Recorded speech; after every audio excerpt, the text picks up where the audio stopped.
بسم اللہ الرحمن الرحیم نحمدہ ونصلی علی رسولہ الکریم اللہم صلی علی محمد وانزلہ المقعد المقرب عندک یوم القیامہ۔ میرے بھائی دوستو بزرگو، اللہ رب العزت کا اس سے بڑا ہم پر احسان و انعام کوئی نہیں کہ اس نے ہمیں ایمان و اسلام کی نعمت عطا فرمائی۔ اللہ رب العزت کے جتنے احسانات ہیں ان سب میں سب سے بڑا احسان اللہ نے ہمیں ایمان اور اسلام کی دولت عطا فرمائی۔ اس لیے کہ دنیا کی زندگی تو بہت مختصر ہے، دنیا کی زندگی موت پر ختم ہو جائے گی، اصل زندگی آخرت کی زندگی ہے، مرنے کے بعد کی زندگی جو کبھی ختم ہونے والی نہیں ہے، ہمیشہ ہمیشہ کی زندگی۔ اور اس زندگی کی خبر کس نے دی کہ ساری دنیا کے انسانوں کی آنکھوں کا دیکھا جھوٹا ہو سکتا ہے، ساری دنیا والوں کے تجربات جھوٹے ہو سکتے ہیں، ساری دنیا والوں کی بات جھوٹی ہو سکتی ہے، لیکن اللہ کا کلام اور اس کے پیارے نبی صلی اللہ علیہ وسلم کی خبر، اس میں فرق نہیں آ سکتا۔ آخرت کوئی من دھڑک بات نہیں ہے۔ جیسے دنیا میں دوسرے مذہب والے ہیں، ان کے پاس مرنے کے بعد کی زندگی کے بارے میں اپنے اپنے خیالات ہیں، من دھڑک باتیں ہیں، اور ہمارا جو آخرت کا عقیدہ ہے وہ من دھڑک نہیں ہے، وہ تمام انبیاء علیہ السلام کی خبر ہے اور تمام آسمانی کتابوں کی خبر ہے۔ جب سے دنیا بنی، دنیا میں جتنے نبی آئے ہیں، سارے نبیوں نے انسانوں کو آخرت سمجھائی ہے کہ دیکھو انجام تو آخرت کا ہے، دنیا کی زندگی تو گزر جائے گی، اللہ کی مان کر گزارو گے تو بھی گزر جائے گی، اور اللہ کو مانے بغیر اس کی نافرمانی کے ساتھ اس کے حکم کو توڑ کر گزارو گے تو بھی گزر جائے گی۔ نتیجہ اور ریزلٹ تو مرنے کے بعد کی زندگی میں آئے گا، جو ہمیشہ ہمیشہ کی زندگی ہے۔ تمام نبیوں نے یہ بات سمجھائی۔ پیارے آقا جناب رسول اللہ صلی اللہ علیہ وسلم کے دل کے اندر بھی جو امت کا درد تھا، جو غم تھا، جو فکر تھی، وہ اس بات کی نہیں تھی کہ میری امت کے کھانے کا کیا ہوگا، ان کی روزیوں کا کیا ہوگا، ان کے بزنس کا کیا ہوگا، ان کے مکان کا کیا ہوگا۔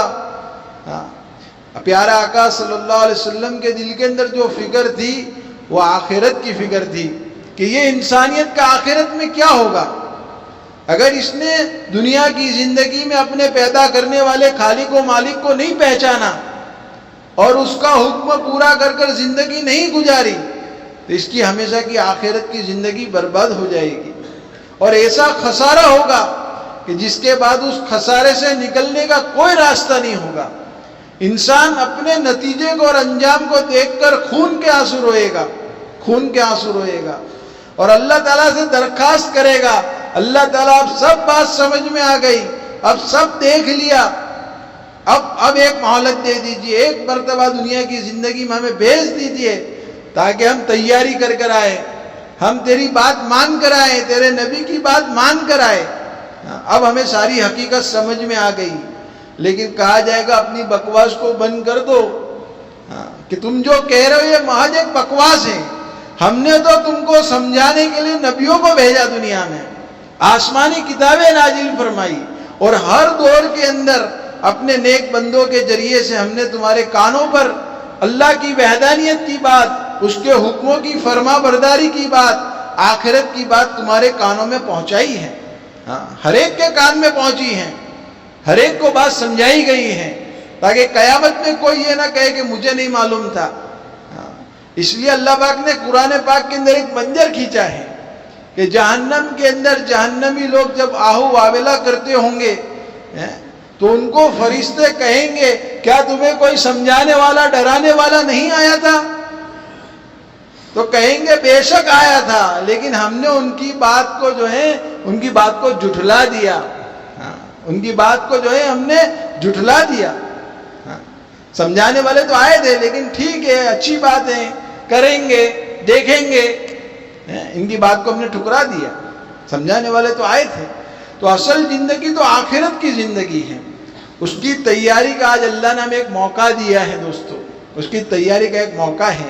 ہر انسان ہر دن ہر گھڑی اپنی موت کے قریب جا رہا ہے، اپنی قبر کی زندگی کے قریب جا رہا ہے، اپنی آخرت کی زندگی کے قریب جا رہا ہے اور دنیا سے دور ہوتا جا رہا ہے۔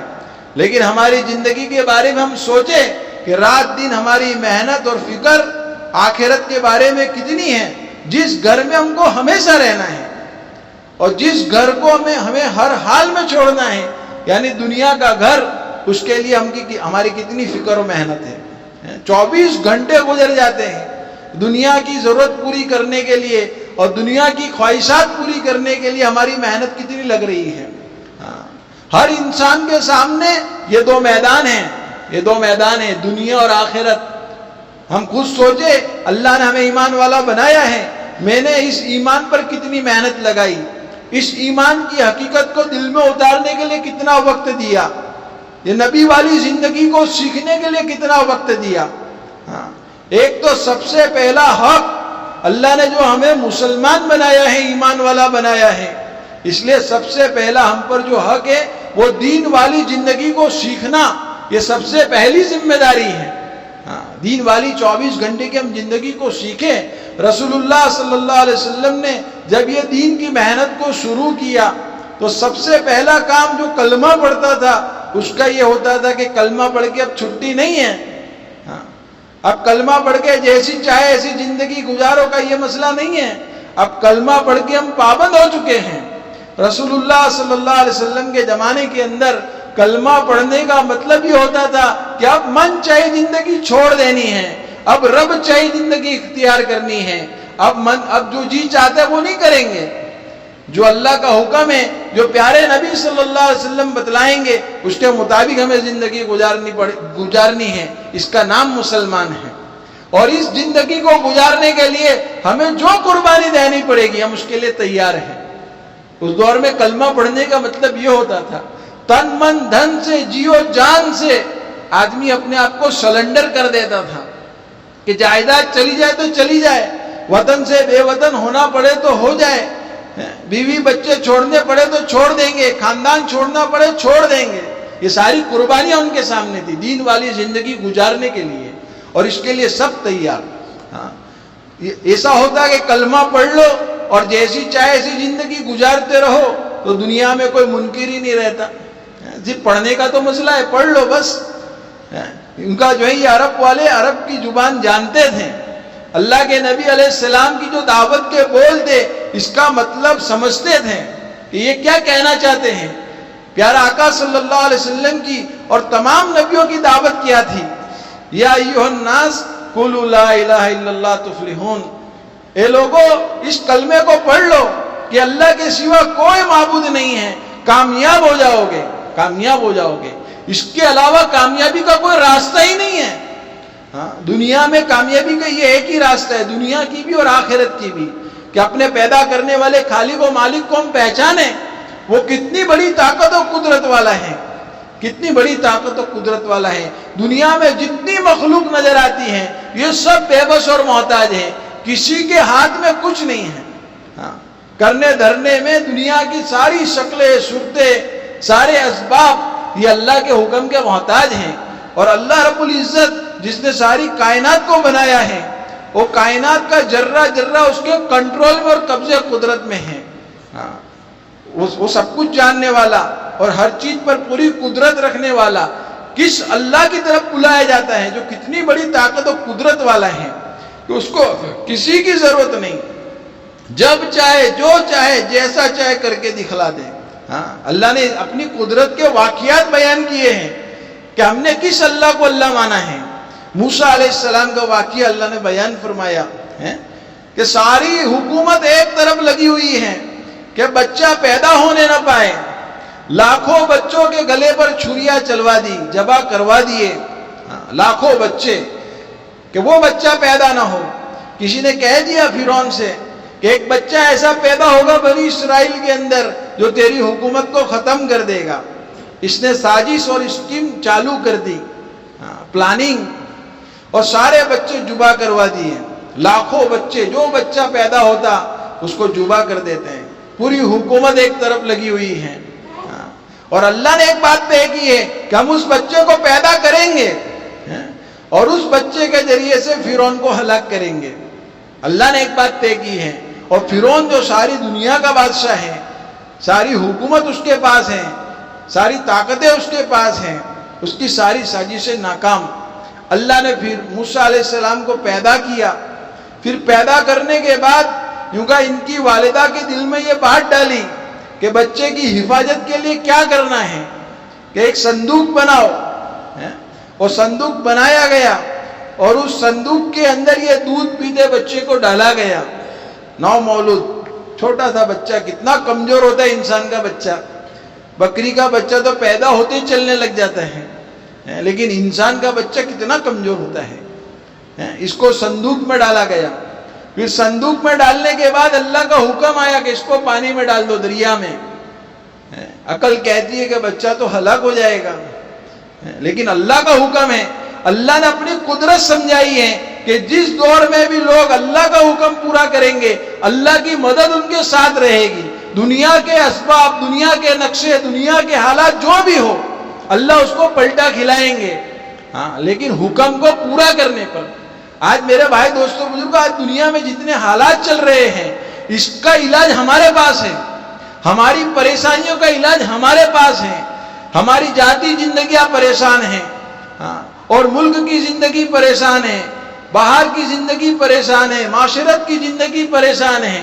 ہر ایک دوسرے کا شکوہ کر رہا ہے، یہ ظلم کر رہا ہے، یہ زیادتی کر رہا ہے. سب کا علاج ہمارے پاس ہے. اور اللہ کے نبی علیہ السلام بتلا کر گئے ہیں، قیامت تک کے لیے اس کا علاج بتلا کر گئے ہیں کہ اپنا کنیکشن اللہ کے ساتھ صحیح کر لو، اللہ مخلوق کے ساتھ کا معاملہ صحیح کر دیں گے.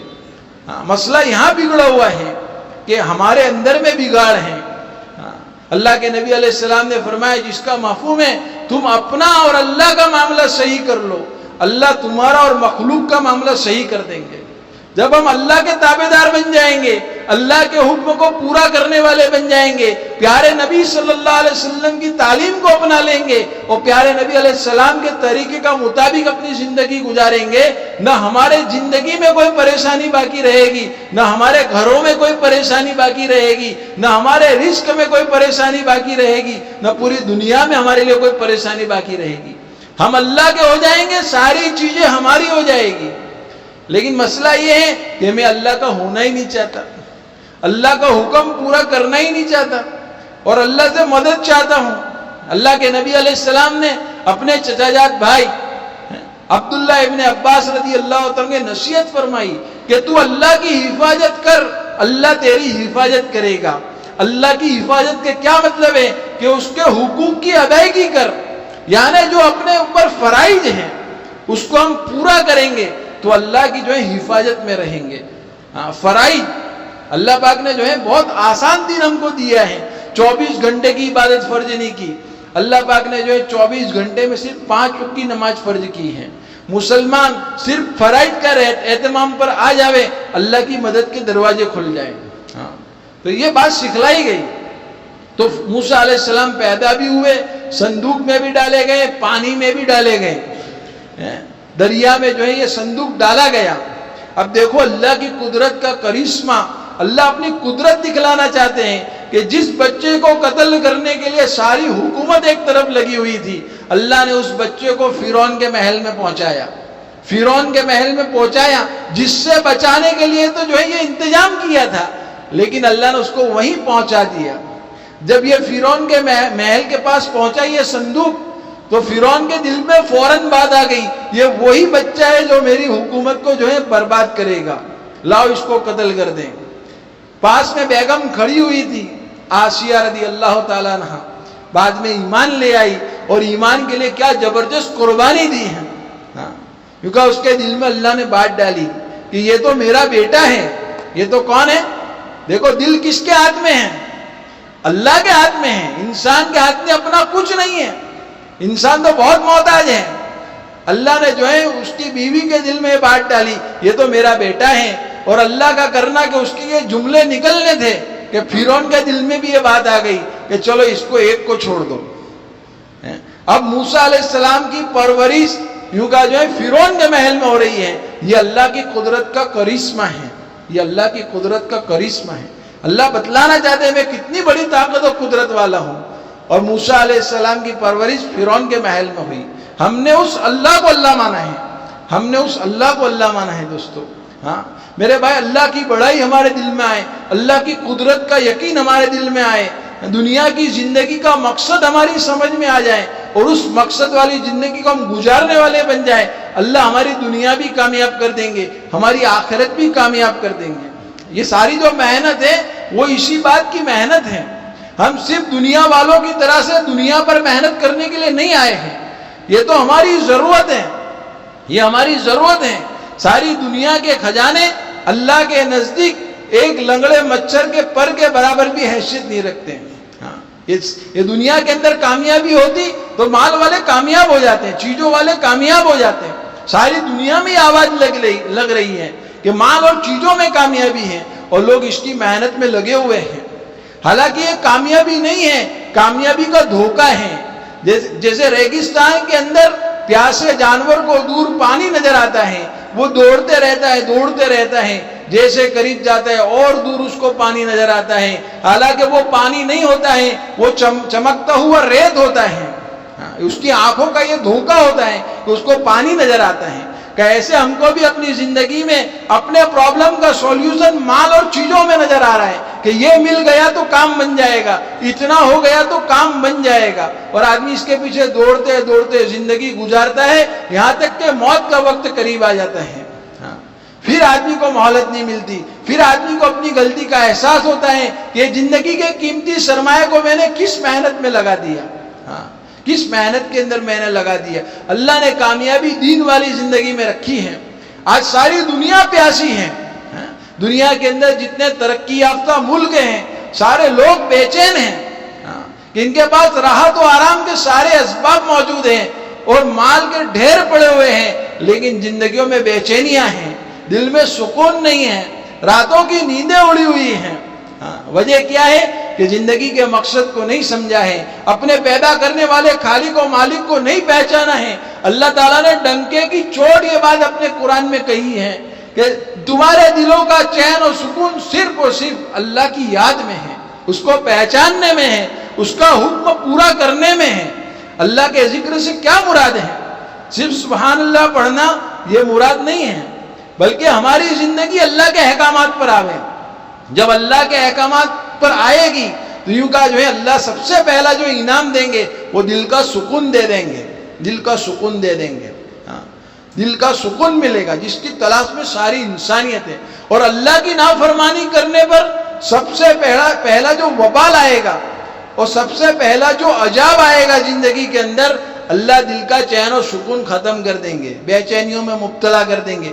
آپ دیکھو جو آدمی ملتا ہے وہ یہ جو شکایت کرتا ہے کہ بے چینی ہے، دل میں سکون نہیں ہے، مسجد میں دل نہیں لگ رہا ہے، دین کی باتیں سننے میں، دین کی مجلسوں میں دل نہیں لگ رہا ہے، نمازوں میں دل نہیں لگ رہا ہے۔ وجہ کیا ہے کہ ہماری زندگی میں اللہ کے احکامات ٹوٹ رہے ہیں، عبادت کی لائن کے احکامات ٹوٹ رہے ہیں، معاملات، معاشرت، اخلاق کی لائن کے احکامات ٹوٹ رہے ہیں۔ عبادت میں سب سے آسان نماز کا فریضہ ہے، سب سے آسان اللہ کا حکم 5 وقت کی نماز اللہ نے فرض کی ہے، لیکن اس کے اندر بھی اگر ہم حساب لگائیں تو مسلمانوں کا 5% سے زیادہ مجمع نمازی نہیں ہے، 5% سے زیادہ، 95% مجمع بے نمازی ہے۔ نمازی کون؟ جو 5 وقت کی نماز اہتمام کے ساتھ پڑھیں، جماعت کے ساتھ پڑھیں، اللہ کے دھیان کے ساتھ پڑھیں، سیکھ کر پڑھیں۔ کتنے سارے نمازی ایسے ملیں گے کہ دروازے پر اگر پوچھا جائے تو نماز میں پڑھنے والی چیزیں یاد نہیں ہیں، کہ برسوں سے نماز پڑھ رہے ہیں لیکن اتحیات یاد نہیں ہیں، دعائے قنوت یاد نہیں ہیں، رکوع اور سجدے میں پڑھی جانے والی تسبیحات کا ہمارے پاس فرصت ہی نہیں ہے۔ گویا کہ اللہ نے ہم کو تو صرف کمانے کے لیے پیدا کیا ہے، ذمہ داری کو بھولے ہوئے ہیں۔ نہ ہم نے اپنے خود کو دیندار بنانے کی فکر کی، نہ اپنے گھر والوں کو دیندار بنانے کی فکر کی، اپنے بیوی بچوں کو دیندار بنانے کی فکر نہیں کی، اور رو رہے ہیں۔ اکثر ماں باپ رو رہے ہیں کہ اولاد نافرمان ہے، بچیاں نافرمان ہیں، نوجوان لڑکے نافرمان ہیں. میرے بھائی دل پر ہاتھ رکھ کر ہم سوچے کہ ان کو دیندار بنانے کے لیے ہم نے کیا محنت کی ان کے پیچھے، ان کو کتنا وقت دیا. ان کو پیسے کما کر اچھے کپڑے پہنانا اور اچھا کھانا کھلانا صرف اتنا ان کا حق نہیں ہے. ان کا سب سے بڑا حق جو ہمارے گھر کے اندر ہماری بیوی ہیں، ہماری اولاد ہیں، کہ ان کے ساتھ سب سے بڑی خیر خواہی ہے ان کو اللہ کا تعارف کرائیں کہ ہم نے کس اللہ کو اللہ مانا ہے، ایمان کتنی بڑی نعمت ہے، آخرت کا کتنا بڑا مسئلہ ہے. ان کو ہم بیٹھ کر سمجھا دیں. ان کی زندگی میں نبی کا طریقہ آتا، ہمارے گھروں میں رہن سہن میں نبی کا طریقہ آتا، لیکن میرے بھائی بچوں کی دینی تربیت کی ہم نے گھر میں فکر نہیں کی، جس کا نتیجہ یہ ہوا کہ باہر گندے ماحول میں ہماری اولاد اس کا شکار ہو گئی ہے، برائیوں کا شکار ہو گئی ہے. اب ماں باپ رو رہے ہیں، اب رونے سے کوئی فائدہ نہیں. میرے بھائی ساری دنیا میں ماحول بگڑا ہوا ہے، اب ہم نے اپنے گھر کے ماحول کو بھی دین والا نہیں بنایا تو ہماری اولاد دین پر کیسے باقی رہے گی، یہ ایمان و اسلام پر کیسے باقی رہے گی. اور قیامت کے دن یہ اولاد ہمارا گریبان پکڑے گی کہ میرے باپ نے کھلایا تو بہت اچھا، کپڑے تو بہت اچھے پہنائے، لیکن مجھے کبھی دین کی تعلیم نہیں دی، مجھے کبھی نماز نہیں سکھلائی، کبھی مجھے نماز کی تاکید نہیں کی. اور کہنے کا انداز بھی کیا ہے ہمارا، گھر کے اندر تربیت کرنا تعلیم کے ذریعے سے، اللہ کے نبی کی احادیث پڑھ کر ان کو سنانا. صحابہ کرام اللہ کے نبی علیہ السلام کی مجلس میں بیٹھ کر دین کی باتیں سنتے تھے اور فوراً گھر جا کر اپنے بیوی بچوں کو بیٹھ کر وہ باتیں سناتے تھے. دین کی ایک بات بھی امانت ہے، ہم پر تو پوری دنیا کی تبلیغ کی ذمہ داری ہے.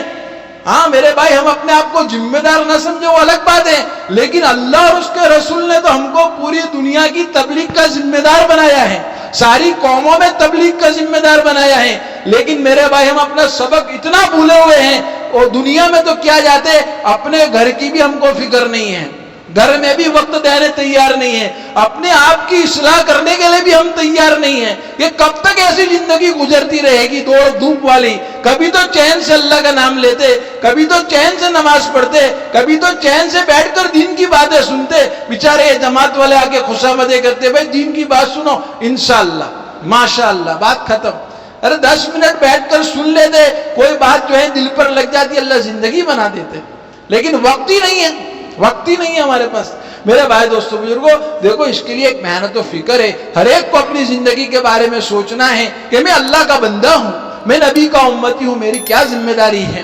یہ روزی کمانا یہ میری ذمہ داری نہیں ہے، میرے ہاتھ میں نہیں ہے، یہ تو اللہ کے اختیار میں ہے. مجھے تو دین کے لیے وقت فارغ کرنا ہے اور اس کا کوئی منع نہیں کیا گیا. گھنٹوں ہم دنیا کے پیچھے لگاتے ہیں، تھوڑا وقت دین کے لیے فارغ کرے بھائی.